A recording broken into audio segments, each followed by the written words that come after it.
So guys, mag-breakfast muna kami dito sa may bakehouse. Guys, welcome to Ngongping Village. Medyo maulan pa din. Guys, so nakapit tayo ng obsidian. Hindi ko lang mapakita sa inyo isa-isa kasi bawal. Hey guys, good morning. Today is August 14, 2026. So today pupunta kami ng Ngongping 360. Medyo maulan lang daw sabi ng weather forecast pero sana hindi naman matuloy. So tara. So medyo maulan nga lang guys today. Buti na lang malapit lang yung hotel natin sa may MTR station or yung train station ng Hong Kong. So sana tumila naman. Pero yon hindi naman sobrang lakas. Pero yon raining today.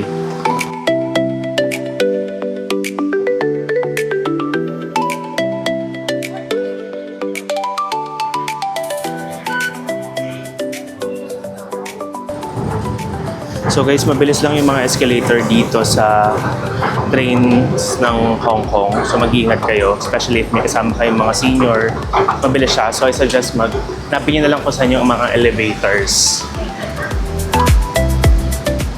So for papuntang Ngongping, kailangan yung bumaba ng Lai King and then from Lai King, lilipat ng Tung Chung Line.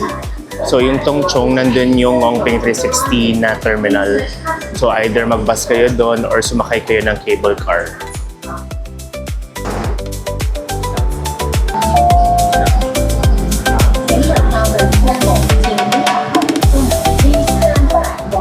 So guys, bababa lang tayo ng train para lumipat ng line.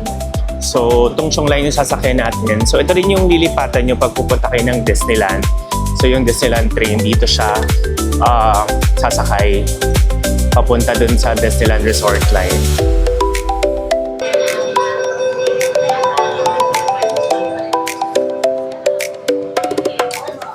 So guys, pinababa lahat sa train. Hindi rin namin alam kung bakit. Pero yun, waiting kami ng panibagong train na darating.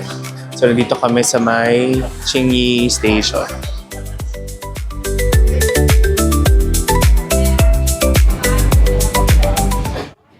So guys, last station naman siya. So hindi nyo naman siya para ma-miss. And mag-stop naman talaga yung train. So ito yung pinakadulo. And ito yung stop papuntang Ngongping 360 and Citygate Outlets. Medyo maaga pa naman. So baka mag-breakfast muna kami and mag-coffee. So mayroong bakehouse dito guys. So yung sikat na egg tart. So we'll try na dito mag-breakfast. Chorizo quiche. Guys, mag-breakfast muna kami dito sa may bakehouse. So, dito yung sikat na egg tart sa Hong Kong. So, pwede naman kayong mag-uwi sa Philippines. If I'm not mistaken, may maximum lang na number of egg tarts na pwedeng iuwi. Pero ito yung nearest kasi sa airport. So, pwede kayo pumunta muna dito before going to the airport. So, guys, we ordered 2 egg tarts.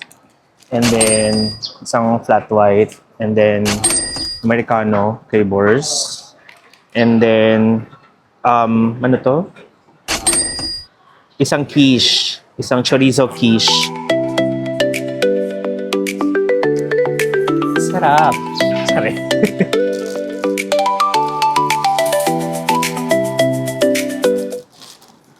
So, pupunta na kami Ngongping and nag-decide na lang kami na mag-bus kasi malakas yung ulan today guys and baka malakas yung hangin. Tatry namin later if makakapag-cable car kami pabalik. Pero at least for now, papunta. Tatry namin yung bus. So bus number 23 siya. Coming from here dito sa may Citygate na bus station. So follow nyo lang yung direction going to bus number 23 to Ngongping. So yun guys, follow nyo lang yung sign. So to Ngongping, to Big Buddha. So same lang naman yon. Hanapin nyo lang yung bus number 23. So guys, nandito na kami sa bus going to Ngongping 360. So again, nag-bus kami kasi lakas pa rin ang ulan sa labas. Pero later, itatry namin mag-cable car pabalik kung okay na yung weather.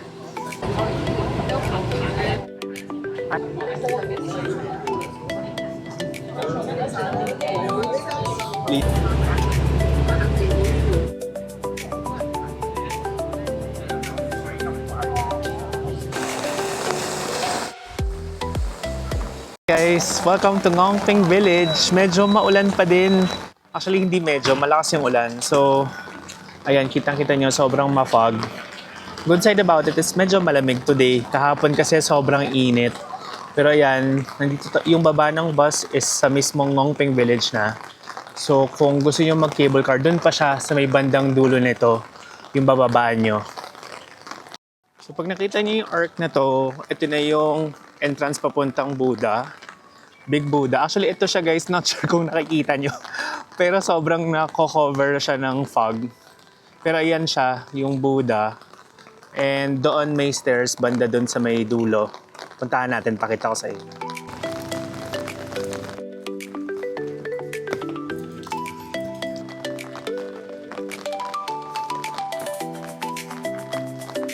So may mabibili naman kayo dito ng mga food. So parang may mga sari-sari store dito. Meron din ditong mga incense.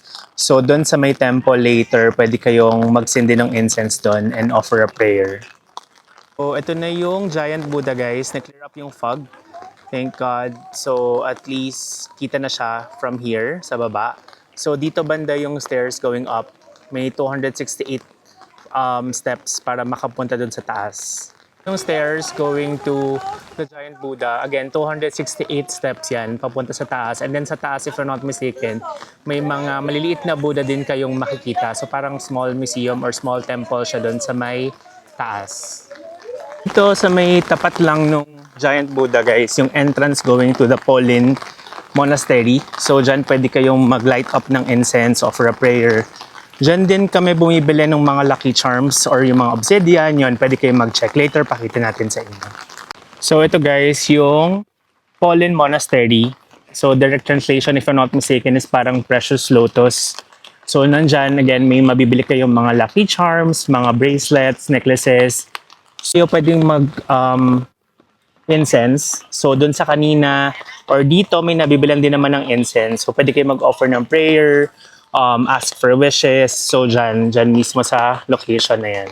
Good health and wealth for business. With comment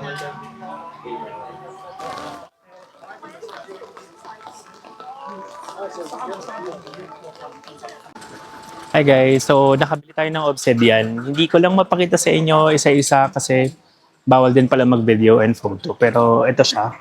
So, it's for luck and for safety na din. So, hindi namin alam kung magte-take kami ng cable car or bus. Pero tignan namin pagdating doon sa may bandang terminal kung ano yung sasakyan natin.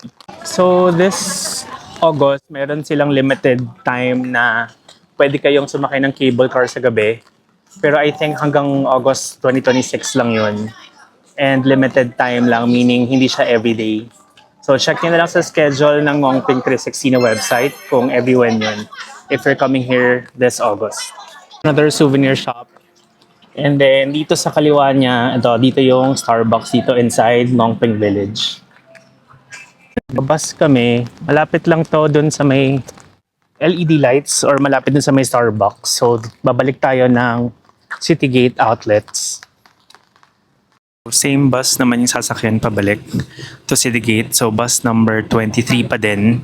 Doon siya sa may bandang gilid ng bus terminal sa may Ngongping Village. So may tatlo kasi na parang stop dito sa may Ngongping Village mismo. So kung babalik kayo ng Citygate outlet, doon siya sa may leftmost na stop. So we're back here na sa may Citygate area. So yun nga, nag-bus na kami pabalik. Yung pamasahe is around 20 Hong Kong dollars. So mga around 150 pesos.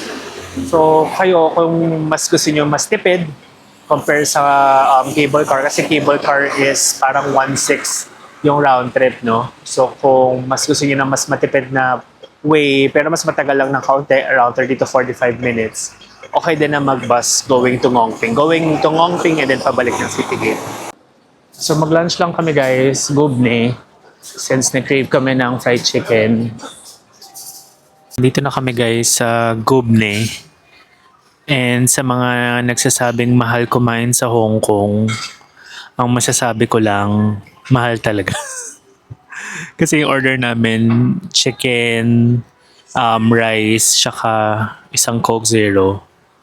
250 Hong Kong dollar na siya. So, around 2,000 pesos. So, even yung mga fast food dito, like McDonald's, Jollibee, medyo mahal din siya. Parang mura na yung 300 per person. So, yun lang. If ever pupunta kayo sa Hong Kong, medyo ipon lang talaga ng budget, especially for food. Thank you. Thank you. Yes, please. Thank you. Maybe still have Coke there. Yes, thank you.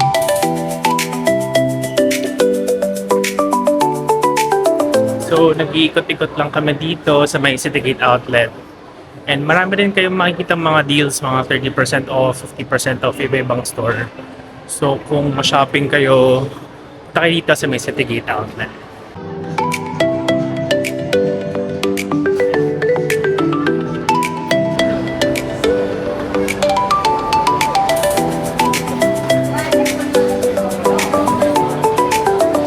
Hey guys, dahil na-addict na kami, so ito lang nga. So, ito na nga guys.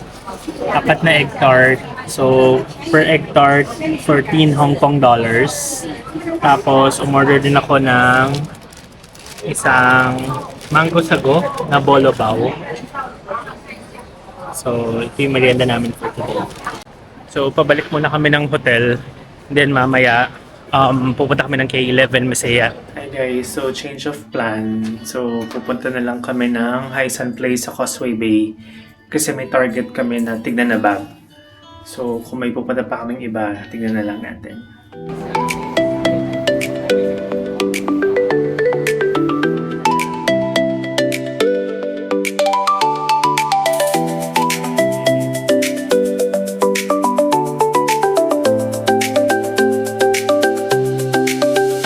Okay, so nandito kami sa may Haisan Place. So, naghanap lang kami ng Topology. Pero marami din namang stores dito. Pakita ko rin sa inyo kung ano yung mga nakikita natin.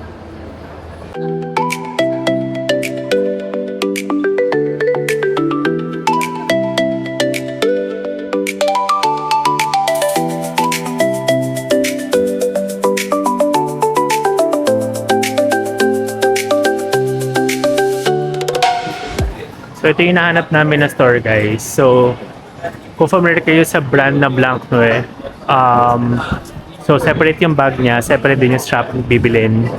Pero ito, marami kasing choices dito. Tapos yung gamit nila na tali is yung ginagamit talaga for hiking. So ito siya.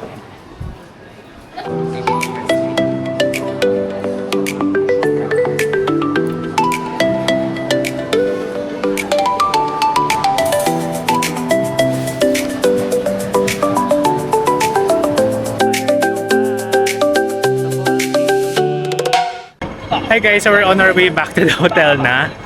And maghanap na lang kami kung saan pwede mag-dinner. Pero baka hindi ko na masama sa vlog. Pero if you have any questions or gusto yung malaman, let me know para masagot ko na our next vlog. Thank you for watching.